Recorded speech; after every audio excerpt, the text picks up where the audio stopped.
अब यहाँ पूर्व पक्ष की ओर से फिर कहते हैं आगे, अत्र पूर्व पक्षत्वेन उच्यते। बोलिए, प्रकृति वास्तवे च पुरुषस्य अध्यास सिद्धि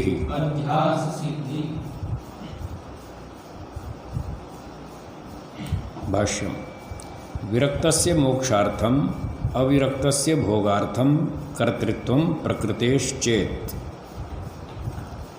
पूर्व पक्षी कह रहा है कि यदि सिद्धांति जी आप ऐसा कह रहे हैं कि प्रकृति विरक्त को तो मोक्ष दे देती है और अज्ञानी को भोग देती है, यदि ये बात ठीक है आपकी, एवं तो प्रकृते कर्तृत्व वास्तविकम स्यात्, फिर तो प्रकृति ही सब कर रही है, फिर तो असली कर्तृत्व उसी का हो गया, वो दे रही है, किसी को भोग दे रही है, किसी को मोक्ष दे रही है। पुनः प्रकृतेर वास्तविके कर्तृत्वे सतितु, तब तो प्रकृति का कर्तृत्व वास्तविक मान लेने पर पुरुषस्य अध्यास सिद्धि, प्रकृतस्य पुरुष विशेषस्य ईश्वरस्य कर्तृत्व अध्यास सिद्धि स्यात्। फिर जो हम अब तक सुनते आ रहे हैं कि परमात्मा मोक्ष देता है, परमात्मा जन्म देता है, ये तो फिर कल्पना की बात हुई। सारा काम तो प्रकृति से ही कर रही है, फिर पुरुष ने क्या किया? कुछ नहीं। फिर तो वो तो बस काल्पनिक बात हो जाएगी। अध्यास मतलब भ्रांति, अध्यास सिद्धि, वो तो भ्रांति वाली बात है कि पुरुष जो है वो सृष्टि करता है, वो मोक्ष देता है, वो कर्मफल देता है, वो बंधन देता है, ये तो फिर कल्पना मात्र है, भ्रांति रूप है। तस्य कर्तृत्वम आरोप मात्रम एव भवेत्, वो तो फिर केवल कथन मात्र ही होगा कि परमात्मा सब दे रहा है।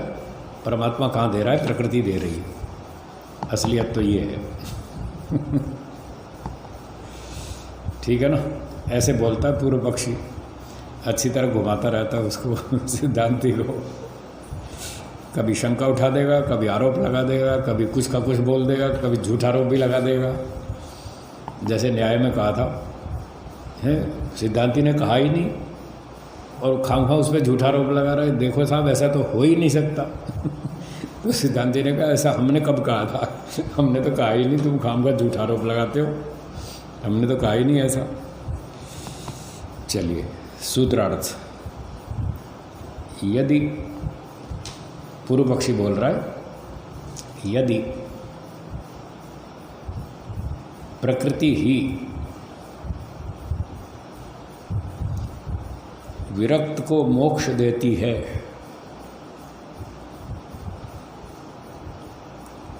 यदि प्रकृति ही विरक्त को मोक्ष देती है और अज्ञानी व्यक्ति को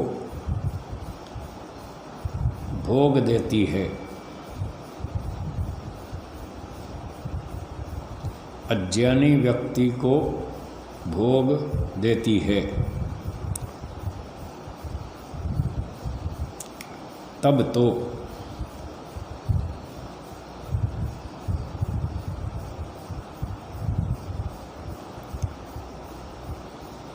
तो वह कथन मात्र ही कहलाएगा, तब तो वह कथन मात्र ही कहलाएगा कि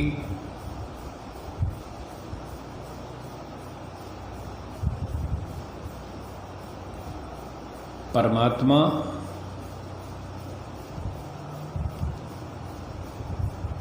तब तो वह कथन मात्र ही कहलाएगा कि परमात्मा भोग और मोक्ष देता है।